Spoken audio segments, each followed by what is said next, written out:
thought everybody think, man, you going into Allegiant Stadium, about to be rich. I'm like, come on now. I don't know about that. A lot of these foodies, they'll charge you, right? When you look at their reviews, everywhere is the perfect place. True. And it's not honest.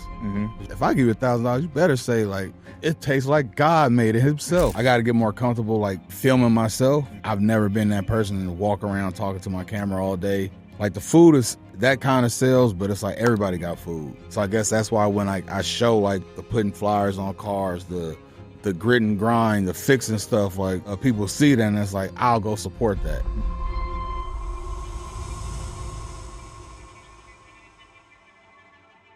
Welcome, everyone, to another episode of the Double Down Podcast. We're sitting down with Stephen Phillips, a visionary franchiser behind Mr. Fries Man, a culinary hotspot known for its innovative loaded fries. Stephen not only has made a mark in Las Vegas with his flagship location on Flamingo Road, but inside Allegiant Stadium. Today, we'll dive into his entrepreneurial journey, his creative process, and the secrets behind his success. I want to jump right into it, man. And like I said in the intro, the opportunity to be inside Allegiant Stadium, I mean, that's unfathomable to me. You know what I mean? Like me starting off my own restaurant and then ending up inside of the Raider Stadium.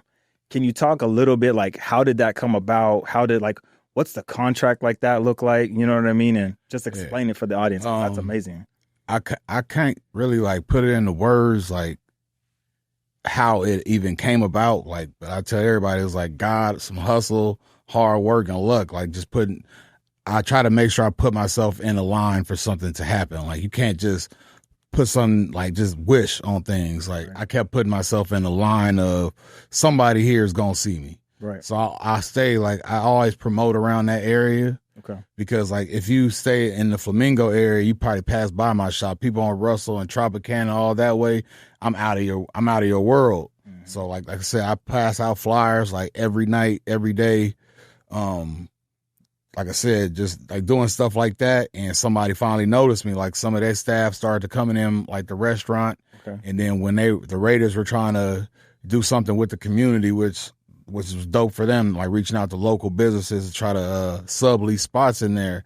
And I was one of the people, like, that had the opportunity. Yeah. So we still had to go do it, like, a taste testing, like a stress test, basically making a bunch of tests, a bunch of plates, like, back to back to back. Yeah. Like, let's see how you do it, because their biggest thing is the turnaround time. Okay.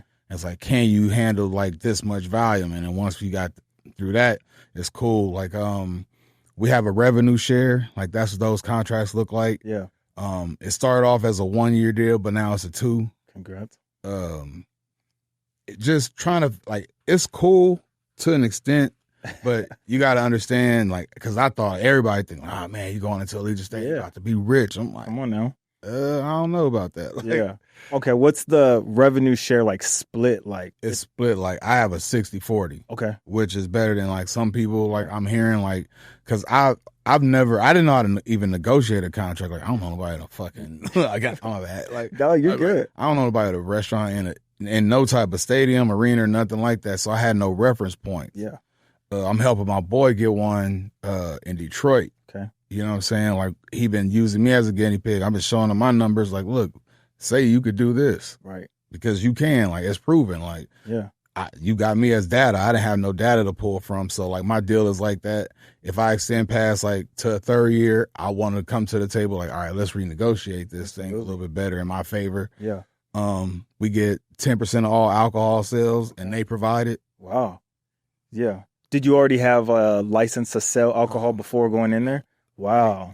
We operate under their license. Isn't that a blessing? You know what I'm saying? Stuff like that is a blessing, because, like, I know people in there that, like, don't like it, but it's like, it's how you looking at it. I'm looking at it more or less like I can inspire my whole entire everybody coming after me. Right. Like, this is possible, because like I said, you don't know nobody like that own a restaurant in the stadium. Like, you know what I'm saying? That's like, the sky's the limit. Right. So it's like, just go for it. You literally are the blueprint for this. So that's why I want to ask you as much as I can that you're willing to share, so the audience has an understanding of, like, it is possible, you know what I mean? And takes Steve's word for it, you know what I mean? And make it your own, obviously structure it your own way, but it can be done. And this is the blueprint. When they did come to you, was it just like they came to the store and found you, or you reached out to them? No, I never reached out to them. Okay. A couple of their employees from like different departments have been in, like unbeknownst to me. I don't know. I serve everybody like everybody. I don't treat anybody different. I don't care how you come in there. We're gonna smile. We're gonna laugh. I'm gonna make your experience great. Right. So, because that's how I want to be treated. So when they reached out, they called the store. Okay. And then like one of my staff members was there. He took the call. Like I thought somebody was playing on the phone. Yeah. I'm like, cause I wasn't even there. I'm like, dude, you could just take a message. Cause he called me on the side while he got them on. He called me on the cell phone because he didn't know like what to do. Yeah. So I'm like, dude, I'm like, take a message or hang up because somebody probably playing. Mm-hmm. So I called them and it was actually them. And then they said, like, we think you got perfect stadium food. I said the same thing. I've been saying this the moment like I even opened. That was like one of my goals. Wow. Like I'm a big manifester. Mm-hmm. Like I pray a lot. Yep. But I believe in, like I do vision boards with me and my kids do vision boards every year. There it is. People might think that shit is corny, but no, you got to see it. And like I said, a lot of people don't be having like faith. Like you can believe in science and shit all you want, right? Like there's a God factor that's there. Because like science could describe like, all right, how deep the ocean is, but you can't recreate it. That's true. Yeah. So it's something way bigger than you out there. Absolutely. So I had that shit on my vision board for like a year. Wow. What was that? 2024. Okay. It was like in the corner. I just had a clip of Allegiant, like a clip out of Allegiant Stadium. Yeah. And when I got the call, I'm like, I was surprised, but I wasn't like, damn, right. That shit really happened. Yeah. It was just like, I kept seeing, I believed it was going to happen sooner or later. It was like, somebody's going to give me this shot. And I got the shot. There it is. When you got the answer that you're going to be inside there, right? Did you have to act differently as in like you need to hire staff? Did you have to bring like your best staff to work it? Are you there every single weekend? Like so I brought like, I wouldn't say like my best staff because I still have to be open at the store too. Okay. And it can't slip. Right. So I bring my fastest workers. Got it. Which happen to be like some of my best staff, but you know, like, you get what I'm saying? Yeah. But so, and everybody else is like friends I've known, like out here that I've met. When family come in town, if they're going to be in town, half my family is Raider fans. Right. So they just want to be in the building. Like, fuck it. We're going to put some fries in some boxes. Like, so it's cool. You know? Absolutely. So it's like a little plug to get into a game. I got you. Because like, I think that they have like a union up there with their workers. Okay. So even they temps, like you got to pay like union pay. Wow. So like, that's like something like you got to keep in mind, like if you want to be in a stadium, because with something like football, it's not consistent as like, let's say basketball, where you got games every few days. Mm-hmm. You might not have a game for 2 weeks. It's hard to keep, because I need 13 employees in like the location I have. Wow. It's hard to have 13 employees on payroll and nothing going on. So you got to have people that you need that for some extra money. Yeah. So, okay. So speaking about that, did you have to hire new staff knowing that you got this opportunity, or did they like package that and come to you? Allegiant was like, here, we got some people that are ready. Nah, they just, if you don't have enough people, all you have to do is let them know the week of and they'll staff you with temps. But I was told by one of the concession people, he was like, don't do it. Yeah. He was like, nobody cares about your stuff like you. He was like, so like, imagine if you have people in there that don't really care. Absolutely. Because every day we have to check out after every game, and these numbers got to match up. Okay. How many cups compared to how many beer sales, like how everything, like your ending inventory got to match what they got in their computer. Now you got a whole bunch of people that just was there because they getting paid anyway. Right. Don't know you from a can of paint. They don't give a shit. Mm-hmm. Because I've seen people like really be stuck there for like, this is still wrong. Go back to your stuff and recount it. Nah, I ain't doing all that. Not happening. I'm cool. So in the contract, it's 8 home games. You get preseason included too, and then so any event there where I'm not backstage, because where I'm at, I'm backstage. Oh, okay. So that's something like I would advise anybody that's thinking about getting to an arena or a stadium. Make sure like you are not either. Like, because most of them are shaped like an oval. You don't want to be in that short part. You want to be in that long part of it because you're open for anything. Yeah. Because the stuff like, let's say, because this is when people really thought I was going to be fucking rich. Yeah. There's like They got the Chris Brown concert, Yeah. Beyonce. We wasn't there for none of that. Oh, Because where I'm at, I'm backstage. All the tickets get sold in this like horseshoe shape. okay. Everything back here on every level is closed. Ooh, okay. So now that you know this, though, are you able to like renegotiate for the next Maybe contract down that the comes? line if Okay. something opens up. Got But it. it's like those people with those prime real estates, they're not giving that up. Mm-hmm. That makes sense. So it's preseason, 8 home season games, and They then make the playoffs. they make the playoffs. God forbid. Yeah, one day. Man, they got to pray to God some more. Yeah. Man, I don't know what. Nah, and you're a Broncos fan. Bronco yeah, fan. so that's It's cool. funny as hell. Like you get to see I love Raider fans though, because like them some of the funnest people in the world. right. They don't give a shit. Like they like that's some delusional people, right? Because like we there, right? Yeah. So it could be like fourth quarter, 2 minutes left. Yeah. They could be down by 20, Right. and they're walking through there. Raiders. Yeah. Like, I'm like, bro, y'all know y'all losing. Like when the Broncos losing, I am pissed. Nobody talk to me right now. I don't want to talk. No, I'm an Eagles fan, and when the Eagles came to here, a lot of my family, a lot of my boys are Raiders fans, so they came out. Yeah. You know what I mean? The Raiders actually won that game, so it was a really bad day for me because it was a lot of that Yeah.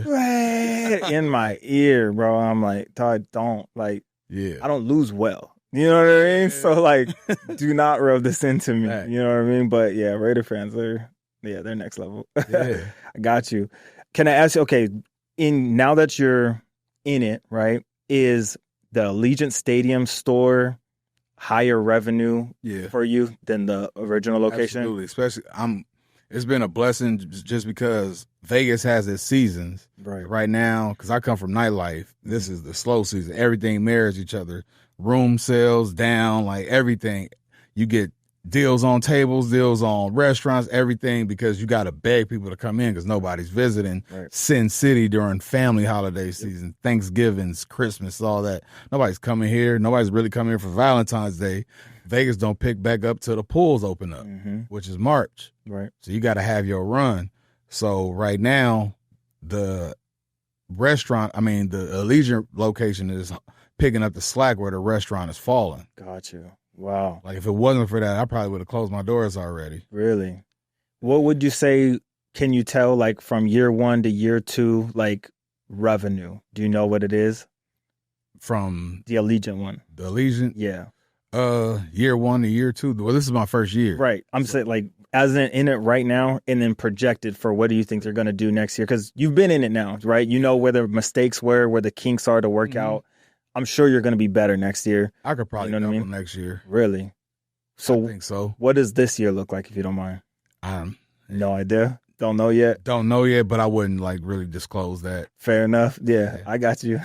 I got it. No, fair enough. I don't want the IRS to come after you either. Yeah. Nah. Hey, for real. I'm with you. Now let's go to the Flamingo location. I've been there personally. I came because I saw Bullethead, you know what I mean? You did like a little mashup with him. Was this your first interaction using like food influencers and he just came by and y'all rocked together, or you intentionally? No, that's my first time doing one with the food, actual foodie. Okay. I've done it with athletes. Okay. So, but the foodie thing, like Bullethead was like one of the first people to ever pull up, like when I first opened up in 2021. Yeah. Like I didn't know him. I met him through my homegirl Ida. Like y'all know her on Instagram. Her name like Perletta on there. Yeah. So she brung him through when she came. When they all was starting TikTok around that time, and like they didn't have like the following that they had. So it was like we all know each other from like a ground level. Yeah. And anytime I got something new, I always hit up Bullethead because I know he's gonna give me an honest opinion if something is good or if something ain't.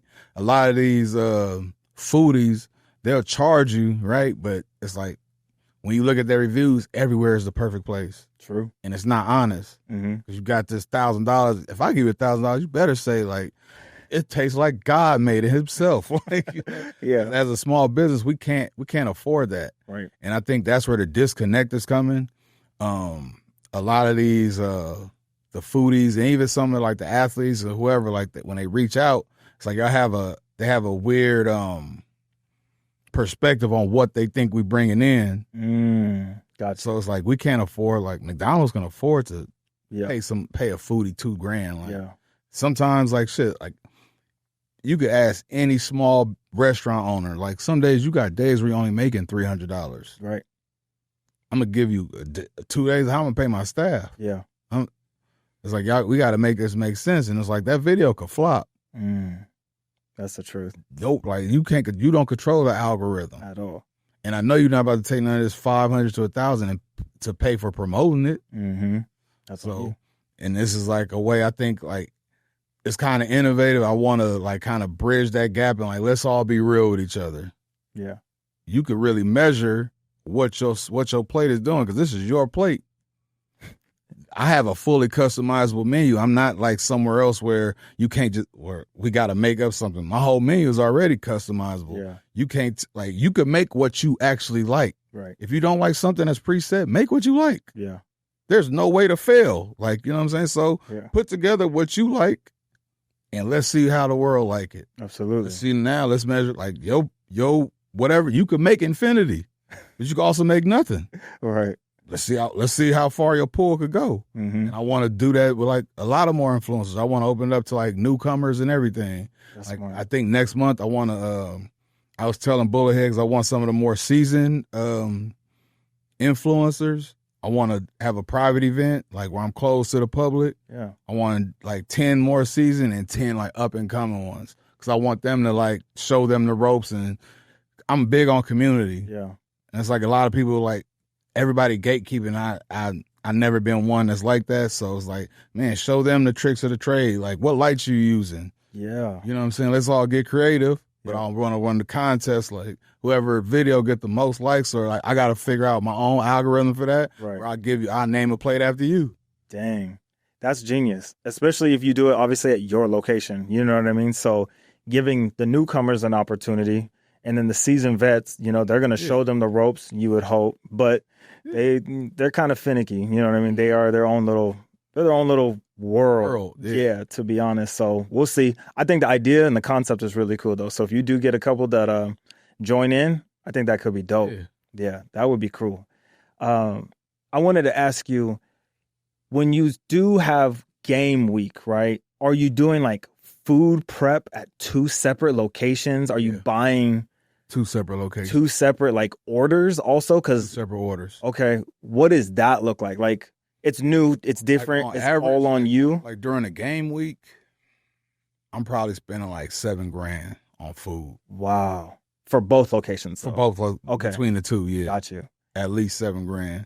And you're like personally going to pick up food? So we get deliveries and like the stuff that is special order or whatever, I have to go pick that up, but everything is delivered. Some of the stuff is delivered directly there, and some stuff is delivered to the Flamingo location. Wow. Because where we're at inside of Allegiant, they didn't give us any ranges. All I got is fryers. So the food that has to go into the warmers and stuff, we prep that Friday, take it to the stadium, like store that there. Then day of, we get there really early and start like getting everything in hot boxes so it's ready to go. And whatever we don't sell, like it get tossed. But like I've perfected, like I could look at the ticket sales like, all right, we're gonna sell like this amount of stuff. There you go. The first one like way overshot it, but it was because it was Gold Cup. Okay. And that was like soccer? Summertime. That's soccer. Yeah. Okay. It was Mexico playing. Yeah. Ice was doing rips. That game was empty. Yeah, he said Ice was there. Okay. No, they was really doing them on Las Vegas Boulevard. It was, yeah, right. It was crazy. Yeah. Like that game, they was giving people like an hour like ring of because we're on the 3rd tier. They was giving those people tickets to go downstairs. It was so dead. Wow. Just to like make it look more full on TV. Yep. Wow. Okay. So you did that. I like that you shared that. So you didn't know. You took a guess, right? At ticket sales, overshot it. And then you were able to dial it in by what week of like the NFL season? So I would say maybe the 2nd week. Oh, that's good. Yeah, because we had that in a preseason game. Yeah. Maybe the 1st week, actually. There we go. Because we had the fight too. Got you. So the fight was like, all right. And then like, it was the fight that Saturday, then Monday night. Got it. So I knew what to order for like Sundays. I'm like, all right, if we had to run through this with this amount of people, this got maybe 20% less, I need to scale this back like this. What did I run out of? What plates? Because I don't have the customizable menu there. I got 6 items. Okay. Take it or leave it. Ain't no substitutions because this is cranking. Yeah. So I could gauge like, all right, what sold the most and kind of like base it out like that. It's just like fan favorites, those 6 that are in there. Pretty smart.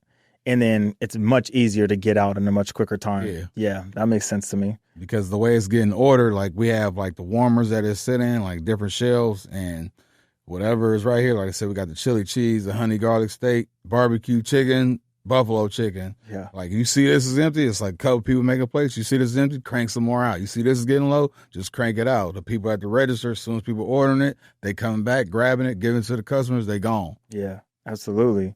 Would you be able to do it? Let me ask you this. If you had it now, this information that you have, would you do it again? If I got a better deal, okay. Honestly, like I would push for more like a 70-30, 75-25 on the food. Is the split the thing that you would want to renegotiate, or more so the space? Both. Okay, got you. I would need to be like in a better location where I'm not closed and I get all the concerts and the stuff like WWE stuff. I want all that. So there is more meat on the bone potentially. Definitely. Okay, that's smooth. Yeah. And then like, because a couple of places in there that have been there since the beginning, they have multiple locations on different levels. Wow. And it's like, it's kind of like how you wait stuff out. Yeah. Like somebody gonna leave, and it's like, do you got the patience or do you have the runway money to get through it? Because you might have some days where like, all right, you're not gonna get no business in there. Yeah. Which is kind of hard, right? Because there's so many people, you gonna get the business, right? But I would definitely try to be in a better location there. Got you. On a lower level. What if they offered you 2? I would definitely take it. You take it? Yeah. Yeah. It's that the investment is worth that much. It's worth it. If you're getting all the events, I feel like it's worth it. Okay. Like if I'm not gonna lose nothing, like staying like for next season. Yeah. But it's like I'm about to miss everything that's happening in between. Got it. So it's like that part, like I'm not really a fan of. But while it's there, I'm not paying rent on it. Really? Yeah, I don't pay any rent.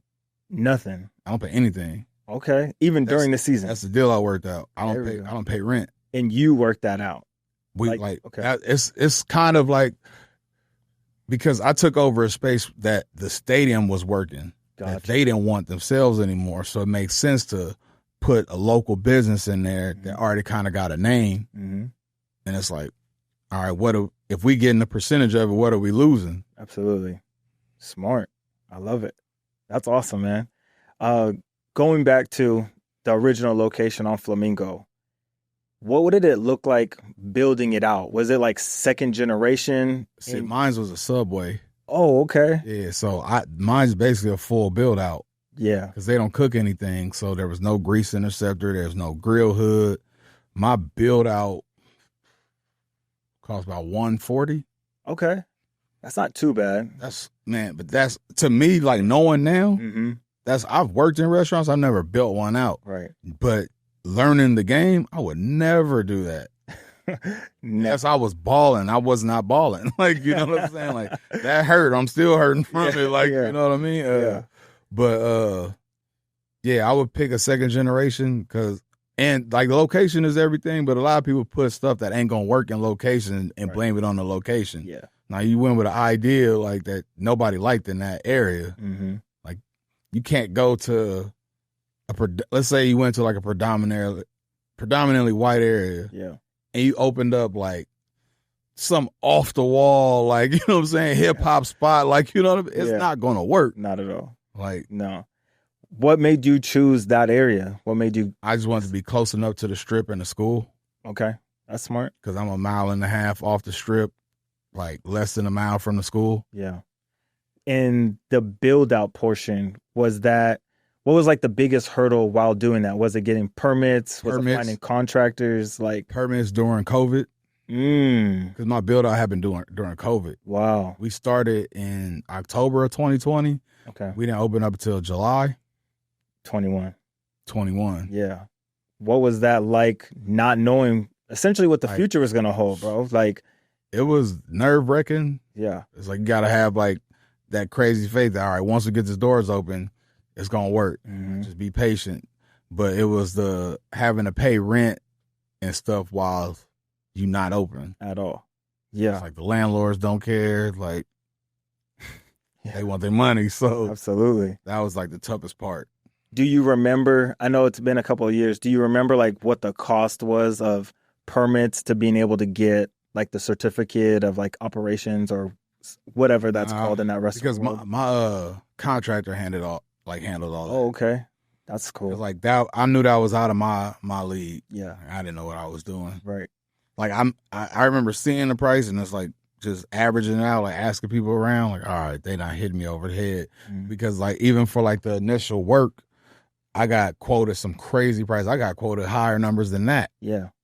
So it was like, all right, 140, bet. Let's run it. Like, so me and my partners that started it with me, like everything was just, we pieced it all together. But so I was trying to tell people, like on another like show I did, like the business funding, like knowing the right people like to get you the capital. Cause man, you paying everything cash. Yeah. Even though you know, like, all right, it'll come back. It's a whole lot more stressful. Absolutely. Because you lost your money if you lose. Is that how you did it? You bootstrapped all of it? Like you and your me and my business partners? Yeah. Wow. Like none of that was bank funded. Wow. Yeah, that's tough. So with that being said, I mean, the day the doors open, you got all your eggs in one basket. Are you hitting it hard, like promoting, letting the world know we're here, come? Yeah. Did it go the way you expected or did it might have fall flat? Did it? I wouldn't say it fell flat, but it didn't go as great as I wanted it to. Like, sure. It went good, but we could have had great. I think a lot of the impact was taken away because the North Las Vegas location had opened up a little bit before me. Okay. Like they signed on after me. Like some other friends I know from LA, 'cause we all from LA. When I did my contract and signed my franchise agreement, they were like, "Steve, is that worth it? Like, you think it's?" I'm like, "I think it's a good investment. Like, I always eat when I'm in LA. Like, you know what I'm saying? Like, great is my best friend. Like, he doing great. Like, he don't work for nobody no more. Shit, why not?" So when they did it, like, they got a second generation. Okay. So that's why they were able to move a lot faster for a whole lot less money. Right. But they were way on Craig. Okay. So way on they opened up maybe like 2 months before me. Even though they didn't sign, I signed my agreement in September of 2020. I think they signed on maybe January of that year, and then was open by April. Wow. So it's like people already had, like the craze was kind of over. Yeah. I got the people that didn't want to drive that far north. Absolutely. But it was like once I opened up, I'm in the center of the city. Now that kind of like, I wouldn't say it hurt them, but people aren't driving past me to go out there. No. Especially Nevadans, man. Like for the audience who doesn't know, we don't travel. Like it just doesn't happen, bro. Like when my family comes in, all from California, all LA, like they're fine with living in Anaheim and then going out to aunts, uncles in Chino, in Temecula, in Pomona. That's a regular day. Yeah. You know, here I'm not driving 40 minutes. Dog, you can't ask me. You can't invite me. To go to the cannery on Craig. You know what I mean? Like, that's not happening. I love you. It'll be like, I'm coming into town. Like, I ain't seen you in a year. That's the distance that we have as friends because I'm not going over there. So, and it just is what it is. And Vegas people, we're spoiled that way. But like, yeah, I got people in Centennial Hills and on the north side. Centennial before. And I lived there for probably like 2 months, but I was working on a strip. And I was like, nah, I got to get out of here. Dude. I haven't seen them. They came to, like they came to my like housewarming straight up, and I haven't seen them again. Like, and it ain't like we don't talk, you know what I mean? Because I'm like, yo, come through, and they do the same for me. Like, yo, come through. I got a lot of friends that I grew up with that have moved out here like after me. Some like that got out here before me. Love you to death. We probably talk, send memes, shit all day long, but I'm not driving way to the north. It's not happening. Nah, like I gotta drive back. That's what I'm talking about. It really feels like I'm coming into town, like I traveled. You know what I mean? Like coming back on the 95 and seeing those signs, I'm like, why did I do that? Yeah. I should have just stayed home. You know what I mean? So that's really funny that you said that, but it's a real thing. So logistically, you're in a really good location. You're by the airport. You're by the strip. You know what I mean? You're in the heart of the city. There is a lot of smaller businesses, and I mean, Cane's is right there. Target is right there. So there's a lot of movement. You know what I mean? Yeah. So that location, I can see being really fruitful for you comparingly to the Craig one. Yeah, because like when you're dealing with like the realtors and stuff like that, they'll give you like a whole deck about every location that you're looking at. Okay. Like, you can see how much traffic passes through there in a week, in a month, in a day. Like, so it's like you got to figure out like, all right, if this get X amount of people, let's say Flamingo see maybe 1 million people a month. If I can't pull 1% of that, I failed. Like, that ain't on like the location. That's on me. Yeah, that's a good way to look at it. And that's kind of the way that you said realtors gave you a deck. So you had like a inside data tracks before making this decision of purchasing that location. Right.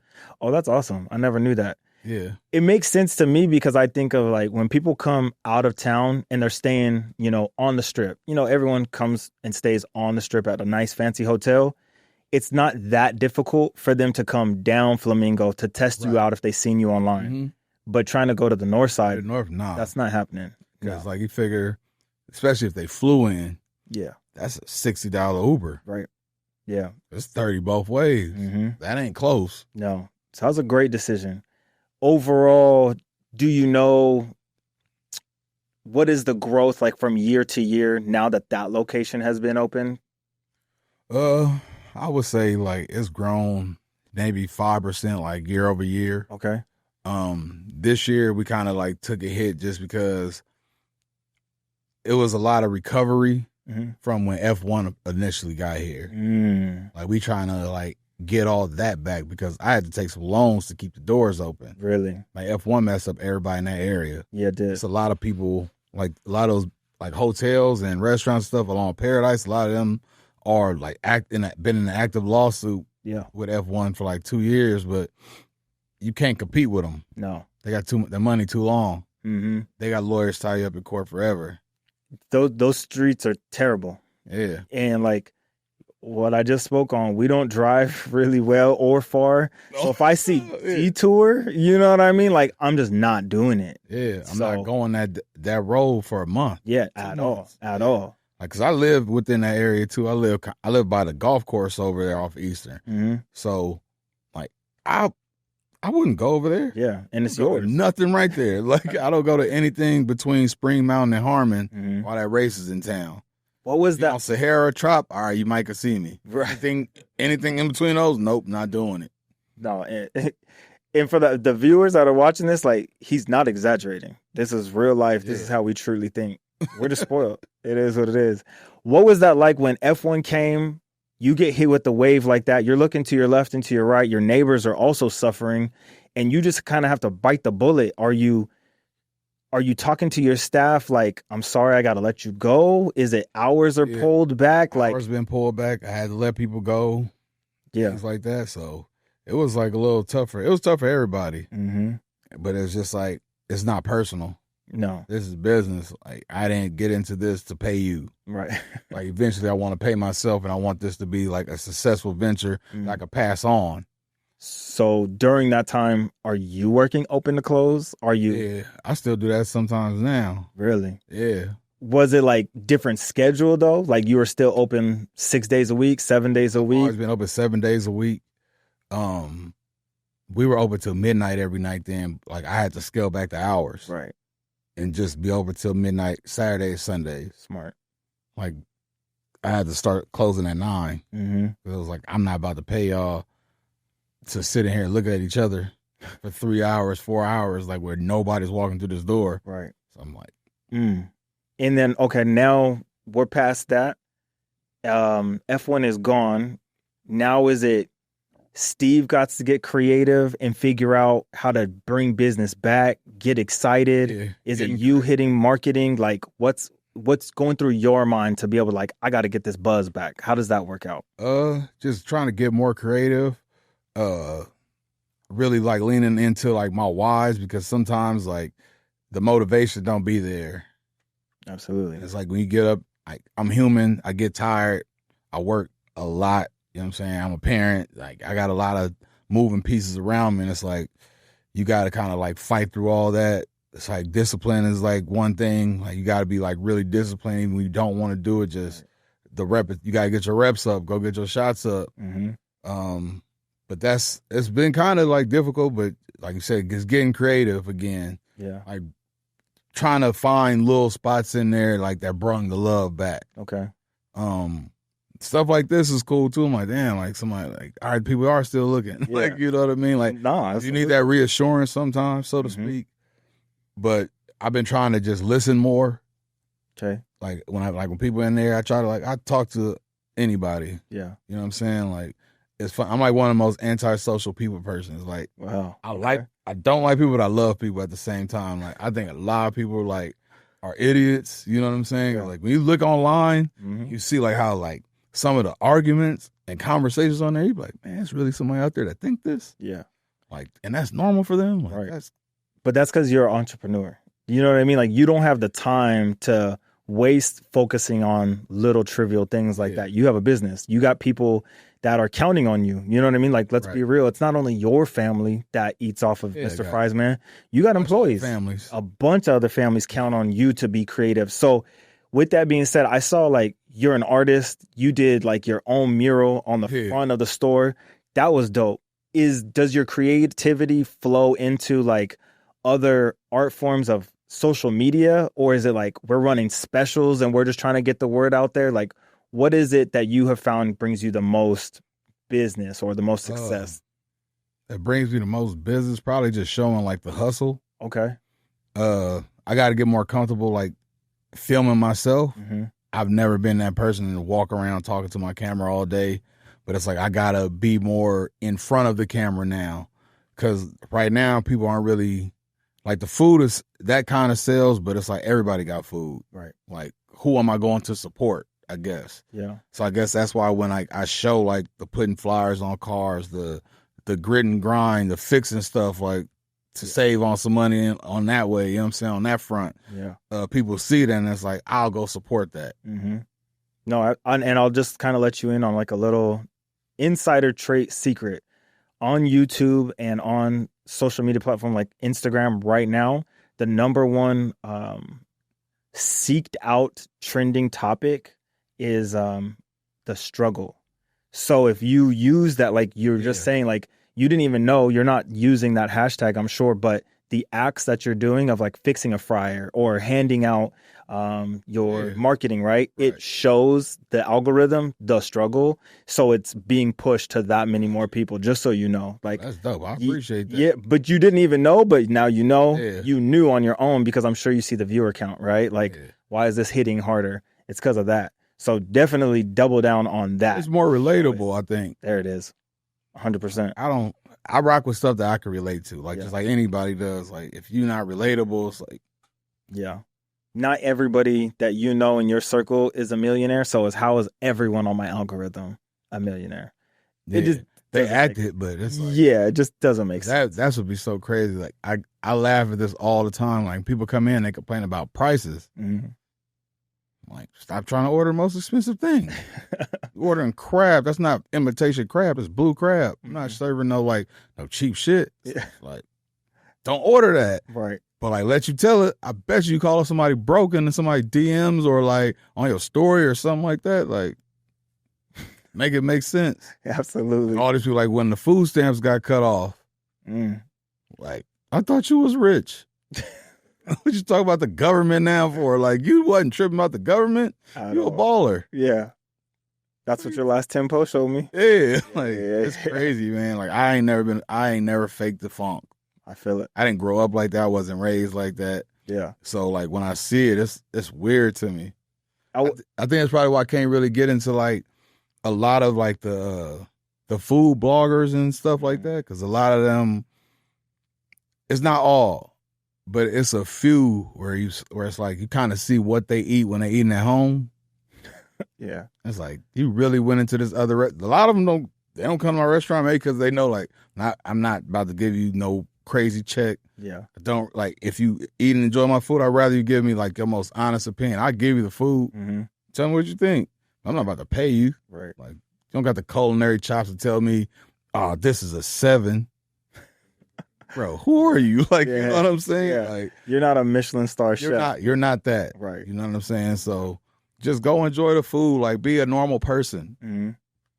I mean, it makes perfect sense to me. You're already getting the comped meal. You know the food is going to be good. And if it's not, help me. You know what I mean? Like, let's critique it. What could be a little bit better? Figure they're already, and I'm not trying to like damage, like, you know what I'm saying, the world. Because like some of them do a great job with the marketing and promoting of other places and stuff like that. They do build up businesses. Yeah, they can. Sure. You can build it up. But when you think about like the ones that really don't have any type of like chops in the game, right. You want to charge, it's like, bro, like just enjoy the free meals. Because if you just, let's say you do 3 meals a day, right? The average meal, like when you're going to these places, they're going to give you about $20, $30 worth of food. That's $90 a day. Let's call it even 100. Right. You doing that, it's 30 days in a month. Yeah. That's $3,000 you didn't spend. Mm-hmm. And no tip, no nothing. Bro. Yeah. So fuck, like, you know what I'm saying? Be happy. Like, yeah, absolutely. Jen, you touched on it, like the menu, right? We are in a desert. How are you getting like crab here? What does that look like? I have to order it. Okay. So like when the ports were having like that big problem, like in the South Bay, yeah, our crab prices shot up. Okay. Like all our seafood shot up because there's no fish out here. Like, so anything like seafood, all that's gonna go up when ports and stuff like that is messed up. Did you ever think about, I'm gonna just take it off the menu, or you just I just had to live with it. And then you eat it, or you give it to the consumer? I'm making less on those plates during those times. Got it. Because I don't ever want to I want to be consistent as possible. Yep. Like I try to tell my staff, consistency is gonna win the game. Right. I'm like, you go to In-N-Out, because I love like In-N-Out, right? You know what I'm saying? Like, but because you know what you're gonna get every single time you go there. Mm-hmm. So I want to live up to that level of like expert. Like, you know, like, all right, it might take me 20 minutes to get this food, but I know what I'm getting. 100%. It's never gonna change. Yeah. And that's why the lines be around the corner. Yep. Everywhere. Like, everywhere. You're not gonna see no empty In-N-Out. And if you do, even if you're not hungry, you're gonna pull over like, what, they ain't got no wine? I'm about to get something. It doesn't matter. You were not thinking about fast food at all, but if you looked over to your right or to your left and you saw that there's nobody in there, instantly I'm gonna go get a number one. Just cause like it doesn't happen very often. It doesn't happen. Yeah. No, you're be that. That's smooth. I like it. The inception and like the ideas of the menu, is it different from each location because this is what you like? We have our base customer favorites from the original one in Gardena. It's like, it wasn't broke, so don't fix it. Yeah. Like, so and then the build your own side. But each location we're open, or the franchisers, like my best friend, they're open to us being creative. Like, what works in y'all market? Make up this special. That's why I can make the different specials and stuff like that. Got you. If you don't mind, you don't have to give like specific exact number. Can you tell us around what is it to like purchase a franchise? If someone else saw this and wanted to get in.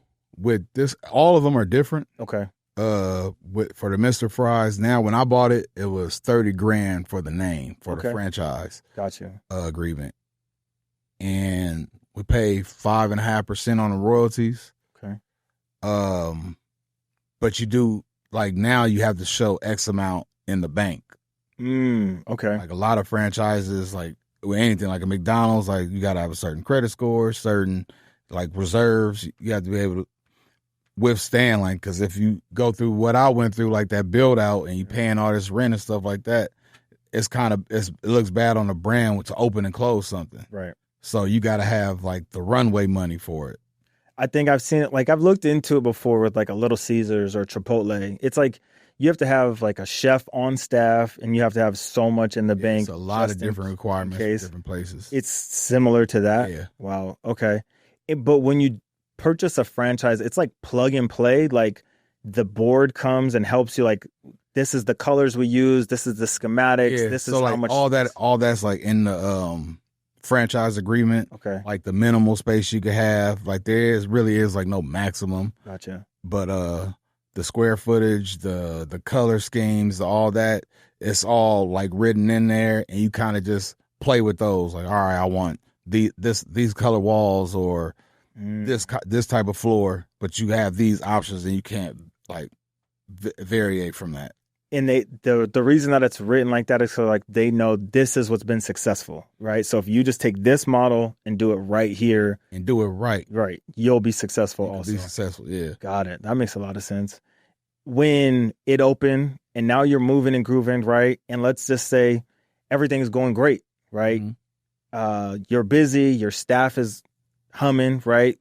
Is it now the issues that you have is like staff coming in, calling out, you're retraining, you're firing. Because we're in Vegas. That's the restaurant game, like anywhere and just period. The restaurant industry has like the fastest turnover ratio of all industries. Wow. I didn't know that. Yeah, and especially like if you're in like fast food, and that kind of goes back to what we were just talking about, like everybody's rich on Instagram. Right. A lot of people don't realize you're not about to get rich working fast food. Everybody would be working fast food if you could get rich doing that. Yeah. So like when people work 2 weeks and then see a fast food check, it's like, I'm out the door. Yeah. Worked way too hard. But it's like, you're not really working that hard. Right. You know what I mean? Like, and my staff, they get their tips. So like, you can make whatever. And I tell them like all the time, like, man, stay consistent. Like, I get great tips. I split them up amongst them. Like, I don't take any of the tips. I split it up amongst my staff, but it's like, I get tipped well. Yeah. Because I'm nice to people. I smile at everybody. Like, I make everybody feel at home. Like, the sky's the limit. I'm like, the more of us do that, these numbers go back up.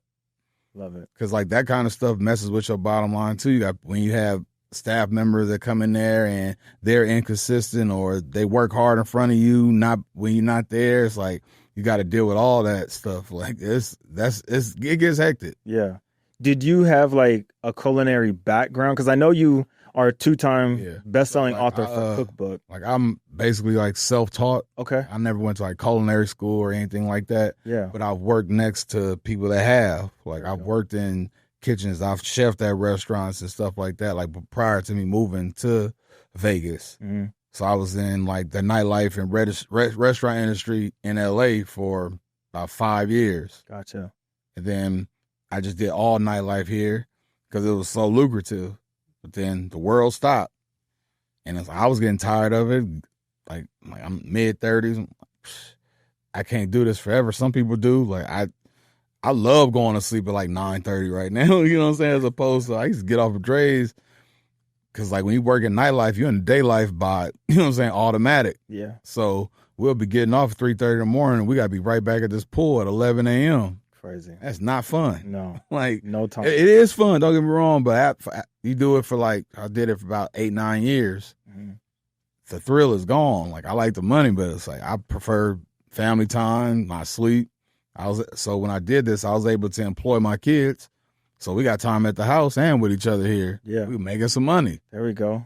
Smooth. It's a genius way to do it. You know what I mean? To be able to bring two worlds together. Mm-hmm. You know what I mean? And something like that is your own restaurant where you can grow it together at the same time, learn these new skills together, and then you can also hand it off. You know what I mean? Or go and get another location and another location. Is that the goal with you? Like if my kids wanted to do that, yeah, but it's like, it's more so to leave them with part ownership in something. Yeah. Like, I'll build it up, and then when I go, like, it'll be like wheeled off to them. Yeah. Like, that's like the goal, but I know like they wouldn't be interested in it, but it's like, all right, if I build a machine, it's easy to kind of manage it, because if something breaks in the machine, it's like, all right, that cog is off. I can replace this. Now, when you're still figuring it out, because, like, I don't think I've made it to that level yet. Yeah. Like, I'm still trying to figure out what works. Okay. So, as, like, I perfect it, it's like, all right, now I could duplicate it. Absolutely. And is that something that you're learning in real time? Like, real time. And things go wrong. Do you have, like, someone to reach out to? Yeah, or so, like I said, like, I reach out to my boy, Grub. Okay. A lot. He owns Blue Kitchen out here, the Garlic Noodle Bar and Court Cafe. They got one in L.A. I reach out to my boy Chef E Double. He's the Portland Trailblazers head chef. Nice. Like, even like when I first opened, I was already an owner. Okay. I had been open for like a year, but like when stuff started to seem like I was like losing the grip on it, like I'm like from staff just to how everything was moving, I hit up Grub. I said, man, I want to come work for you for like 3 months. He was like, what? And I was like, bro, I gotta see what you doing, because I'm like, you crazy successful with this shit. Yeah. And he like one of my favorite people, like just chefs, the way he get out. His shit is fire, you know what I'm saying? So it's like, all right. But he's not there every day. So it's like, all right, how did you get everybody on board to duplicate what you do? Yeah. So I had to go watch it up front, like up close and personal. I was like, dude, I don't want no manager. I don't want no type of favoritism. I was in there peeling shrimp. There it is. Like, but I'm humble enough to do that. A lot of people ain't about to swallow their pride and realize, like, you don't have every answer. Yeah. You got to go find the answer. I was just about, as you were saying, I was like, the humility for you to be able to go seek a mentor when you are owner, you are the boss. You know what I mean? For you to come to someone, another man at that, and say, I need help so that I can go back and perfect it with my own team is huge. And that right there is probably what was able to keep you in the thick of it when things, do you know what I mean? Like when F1 things happen, you're like, okay, we're hit with this, but I know how to recover. Right. You know what I mean? That's huge. Not everyone has that, but that goes a long way, man. Yeah. I look at, like, Michael Jordan is my idol, you know what I'm saying? Like, that dude, like, he went to go play minor league baseball. Right. He was not the greatest. That dude went from being the greatest at something to a minor league team. Like, if he was humble enough to do that, like, shit, I could go work for somebody else real fast to learn a different, like, part of this trade that I'm in. Right. And it took 3 months for you to be like, okay, I've learned enough? Or I wouldn't say, like, I even learned everything that I could have. It's just I was needed at my restaurant more. Got it. Got you. So now that you come back, you implement what you've learned, the systems, or do you feel like you're better? Yeah. Do you feel like you're better, though, because you're able to now teach it? It's kind of like what I want to be able to get at is like, are you a better leader now for your staff? I'm a better leader. There we go. Yeah. And you all around. Yeah. Huge. Yeah, because I feel like just that humbling experience, like, it took me off of this, like, cloud and pedestal. Like, I've always been, like, a person, like, I'm a lead by example work-wise, but it's, like, just how I relay messages or how I'm even teaching something. It's like, all right, I got to break it down for this because that was a whole new system I had to learn. So I was like, all right, I caught it pretty fast because it was broke down very simply. I was like, all right, let me go do that over here. Absolutely. I don't know if this affected you at all, but to me, it makes sense. So I want to ask so the audience has an idea of when things get turbulent, right? You don't control the government. So tariffs happen, inflation happen. Did those have an effect on you and your food costs? And how did you kind of circumvent it if it did? You know what I mean? Was it drastic? I wasn't affected like that. Okay. I think with the food industry, everything goes up and down all the time anyway, even with the stuff that's grown right here in the U.S. Yeah. Like, it's no running from it. It's just you got to be able to, like I said, like how you're saying, like, get creative around it. Like, if you're not making, let's say, the same profit margins, all right, now, if we know these profit margins are lower, let's figure out a way to get more people in here. Yeah, absolutely. To be able to at least make what we were making and then the prices will drop back down eventually. There it is. Was that something that you had to learn, like looking at a P&L statement, looking at, you know what I mean? Like, I have a good accountant that breaks down everything for me. Yeah. Like, and I tell her all the time, like, talk to me like I'm an idiot. Because like this is out of my world, out of my league. I didn't go to school for any of that type of shit. Like, so it's like, nah. Put the right people in the right places to get where you want to go. You can't do everything. I love it. What does the future hold for Mr. Friesman and then you know what I mean? I can't speak predominantly on the company itself because you are a franchise owner, right? Would you want to open more locations here? Would you want to share the blueprint somewhere else? I want to do it. I want to do another one here. Okay. More like Southwest. Yeah. But the way I want to go into anyone now, just because being in Vegas, I want to have a bar. Ooh, okay. Like I want to be like a B-Dubs, but for us. Yeah, that's fire. And in that area, because it's not a lot for us in that area. It's up and coming. Like they building a lot of stuff down, like Blue Diamond and all that kind of stuff in that Durango-ish area. Yeah, like something like a sports bar. Our music playing, like you know what I'm saying? Yeah, like absolutely. Fries and alcohol go perfect together.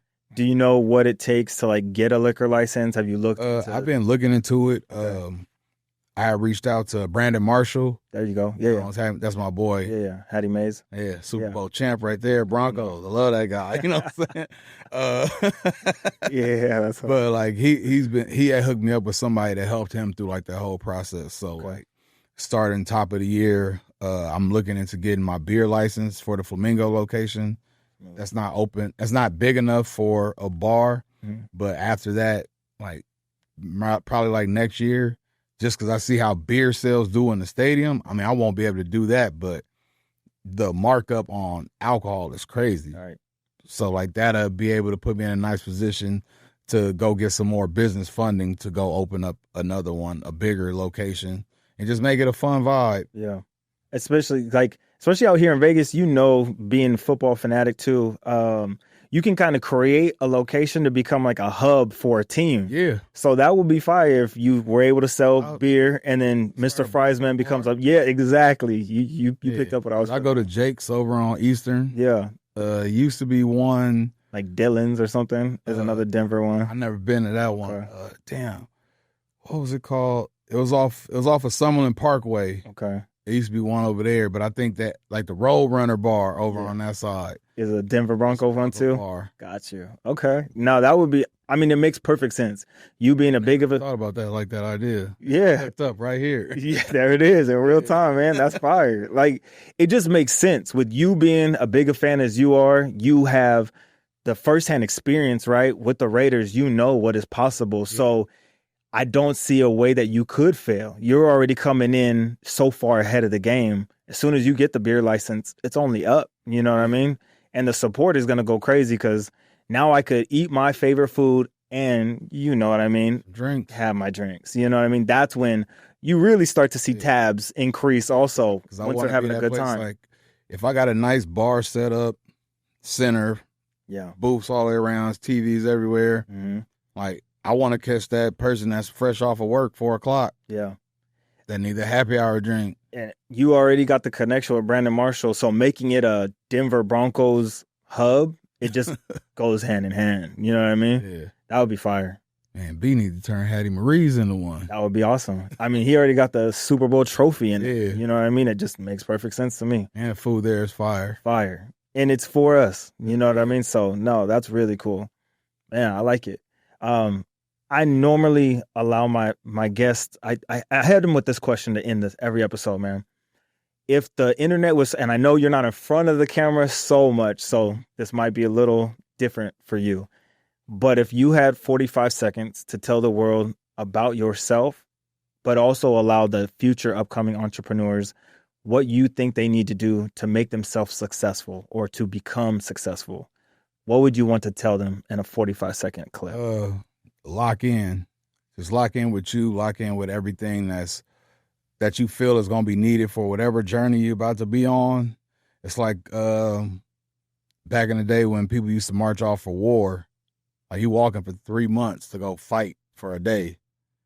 It's like you got to load up like that. It's like you know what you're getting into. Like, so when you're about to leave your house, you're not about to see this place for a long time. And that's what the journey is. And just keep putting one foot in front of the other. Eventually you'll get there. Just keep walking forward. Weather gets rough, keep walking. Shit ain't going right, keep walking. Family bitching that, keep walking. Like eventually, like you'll get there, then everybody gonna say they was there the whole time. Ain't that the truth? Man, that was fire. I appreciate you sharing that. Appreciate that, man. Yeah, you know it. Please feel free to let the people know where they could find you. Maybe if you have a hiring open position, you know what I mean, how they could reach out to you and get in contact with you, man. So, Steve Phillips, you can follow me. My personal page on Instagram is _King. Steve _ the business page is Mr. Friesman _ LV. If you want to look into any caterings, or you want to submit a resume or anything like that, it's Mr. Friesman Las Vegas @gmail.com. You can always find me at the store. I'm there a lot. If you're in the stadium, we're in Suite 324 on the 3rd concourse. And yeah, stay tuned. I got a whole lot more coming. I believe it. Thank you for that, man. Yep, no problem. Thank you. Hey, you know it. And as you heard, go over to Mr. Friesman and catch Steve, because he's there a lot. If you're ever at Allegiant Stadium on Raider game day, if you're a Raider fan, you're probably losing, but go ahead and see my man Steve, man. Yeah, we got the beers. We got all of that for you. He's going to take care of you, right? You're probably going to go home unhappy, but at least go home fed. And it's a tequila bar like right across from us in the stadium. Right. Tell people, man, get the Kool-Aid, spike it with some tequila. There it is. He gave you the plug right here. You heard it here first, the Double Down Podcast. This was today's episode, man. And thank you so much to Steve. I really like the last message that he said, that being an entrepreneur it's a journey, and you really have no idea what's happening. The comparison of going to war was perfect, because every single day you're going out into the world and just getting punched in the mouth left and right. And you have to do it with a smile. And then you go home to sleep and you wake up the next day doing the exact same thing. Hopefully you just get punched a little bit harder, but you're going to get punched again. Yeah. So always remember that if you have a great idea, even if no one else believes in it, you believe in it, you double down on yourself. Even if your friends and your family members don't want to invest in yourself or you invest in you, because I promise you it's the best investment you could ever make.